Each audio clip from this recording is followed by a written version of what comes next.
Welcome to Thomistic Womanhood. In today's video, we are going to talk about 9 ways in order to be more feminine.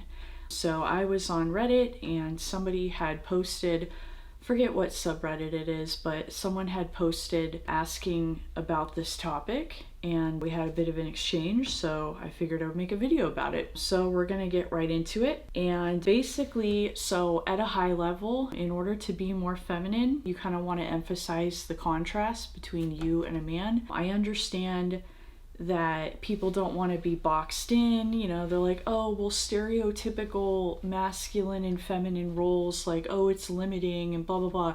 And it's like, yes, it's true. We all have characteristics, both masculine and feminine. There should be a balance there. But in general, I think men and women are happiest when they kind of do like an 80-20 kind of thing. If you're a man, I do think you're going to be happiest if 80% of the time you're expressing something that is, maybe a little more stereotypically masculine. And I think for us women, 80% of the time you should express, a more feminine side. There will be times, especially for us women, because that's who I'm talking to, there will be times where you need to have some masculine tendencies.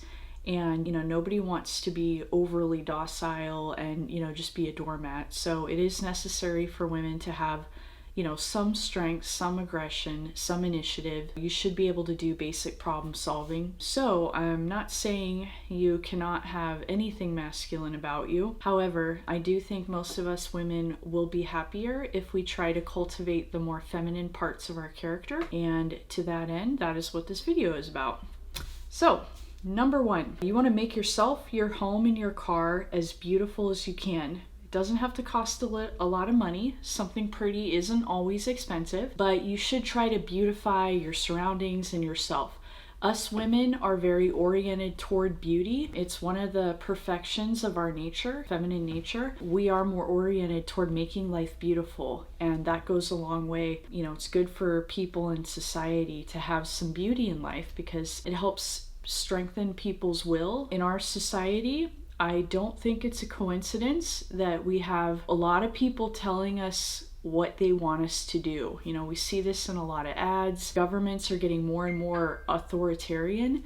And ironically, we are also seeing a significant drop in the amount of beauty in the world, in the amount of us women and just society in general. We're not really taught to do our hair, our makeup, unless it's to some sort of extreme, But again, as a woman, it's important to make things as beautiful around us as we can. Again, it doesn't have to cost a ton of money.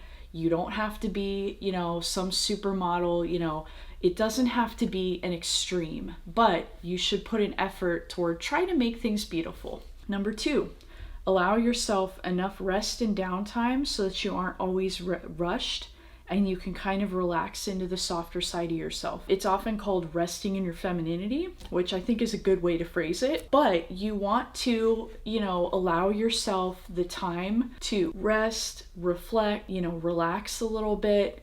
Being feminine can't really coexist with high amounts of stress and rushing. Being feminine, you need a certain amount of slack, in your schedule.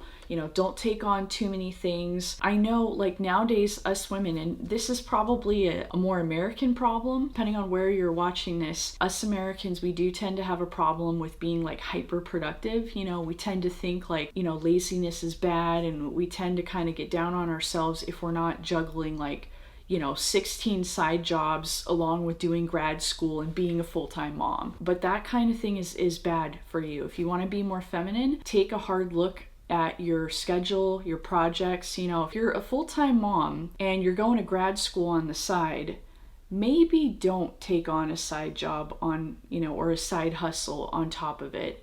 It's okay to just be a stay-at-home mom and raise kids. It's okay to just be a student and pursue your degree.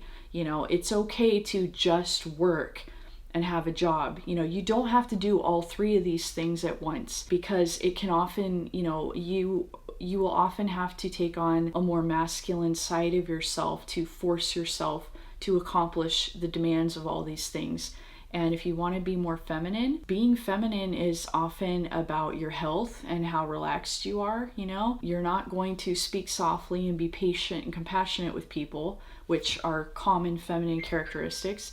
You're not going to be able to do that if you're stressed and exhausted and you just feel overwhelmed every day because, you know, you're trying to accomplish too much. So be careful about that. I understand, you know, economic realities are what they are. And, you know, sometimes you do have to work a lot, or you do have to take on, you know, maybe you have a season of life where there's a lot on your plate. You know, sometimes you have to just, you know, accept circumstances and do what you got to do to get through it. But bear in mind that it is going to be harder for you to develop your femininity in that kind of situation. So it's the kind of thing you want to bring to an end as soon as you can. You know, do what you got to do, but, you know, it's not the state of life you should aim to stay in, which is different than what we hear in our media and all this stuff. We are very much conditioned to be human doings instead of human beings, and we are kind of taught that that's the natural state of things. You know, you should be doing 3 or 4 different, you know, major things in life, and that's not true, you know, and it can cause you to have to sacrifice your femininity. It's often a lot, you know, in order to do that. So again, life is what it is. You got to do what you got to do, but try to avoid that situation if you can, or if you can't avoid it, try to shorten the time you have to do it, you know. So anyways, that's that.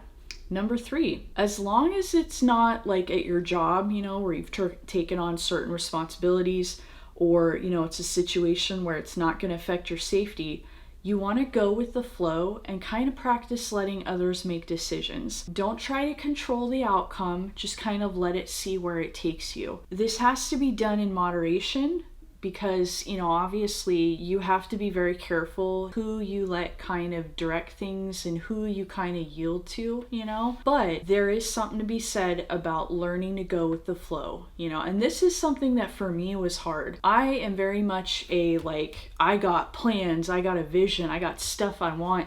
You know, I want things to turn out a certain way. I remember when I was about 17, I had just graduated high school, and an older woman who I knew, she was kind of like a mentor to me, and she had told me, like, Gloria, sometimes you gotta just, you know, go with the flow. You know, you gotta wait for your ship to come in.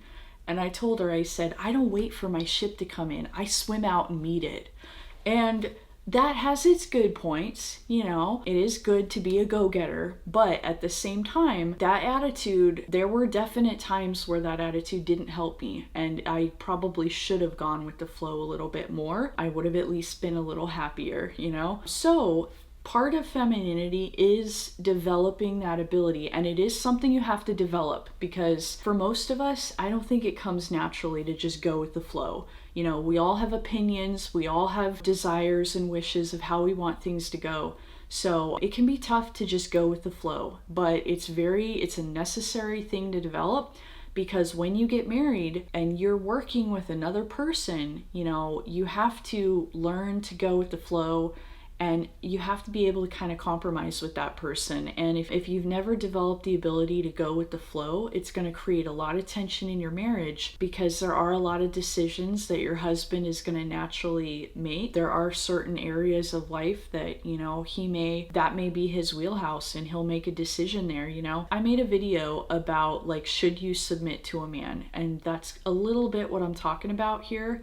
Now, again, naturally, you know, you and your husband are a team, you know, you guys. Submission, I feel like, is just a really creepy word. Like, I don't like to say that. I prefer to call it cooperation. You know, you guys have to cooperate with each other, but it's hard to cooperate with someone if you are very used to having things your way. So again, that's why, to be successful as a woman, I do feel like developing the ability to be flexible and go with the flow and not get all bent out of shape when things don't go exactly the way you want. I think that's a skill that is going to help you very much in your life. Obviously, these are generalizations, but in general, men are more oriented toward things, women are more oriented toward people. And can you immediately see how being able to go with the flow, like, fits into that and would be more useful for a woman? Because with things are inanimate objects. I can pick this up and I put it somewhere. I had this little craft thing, but I pick this up, it's an inanimate object. It's gonna stay where I set it.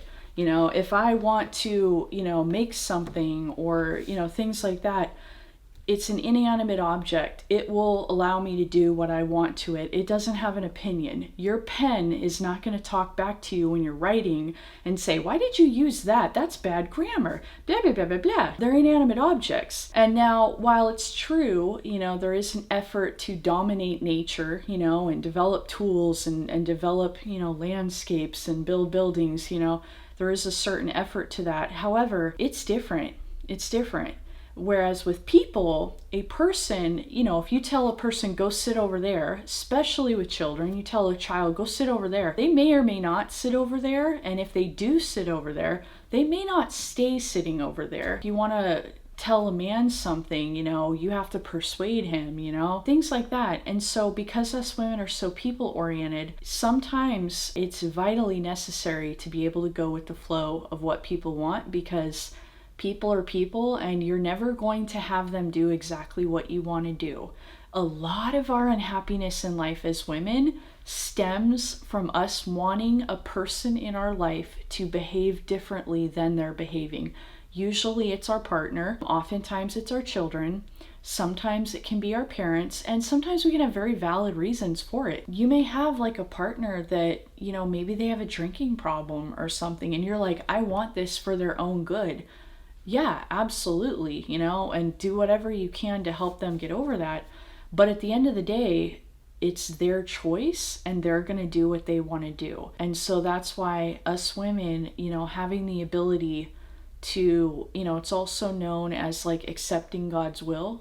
There are certain things, now obviously things like drug problems, alcohol problems, that's kind of a slightly different approach. But in the less catastrophe type things, going with the flow can be very crucial. So I do think any fully fledged woman has that skill in her arsenal. She's not overly attached to having things exactly her way. She has an ability to be flexible and go with the flow. So that's a really important one. Important enough to where I'm spending a lot more time on it, that, talking about it, than the other ones.